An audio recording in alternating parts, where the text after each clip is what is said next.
দুই এতিম ইঁদুর ছানা অনেকদিন না খেয়ে একসাথেই বাস করত।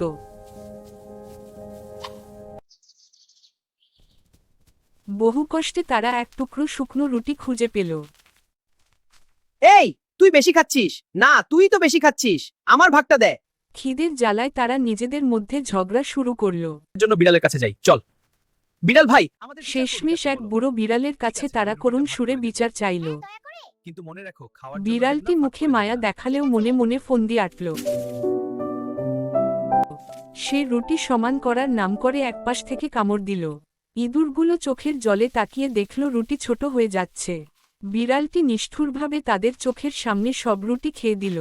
অসহায় ইঁদুর দুটি খিদের জ্বালায় একে অপরকে জড়িয়ে ধরল। তারা বুঝতে পারল ঝগড়া করে তারা নিজেদের কপাল পুড়িয়েছে। মিলেমিশে না থাকলে এভাবেই চোখের জল ফেলতে হয়। মিছামিছি ঝগড়া করলে লাভ তো আমারই হবে।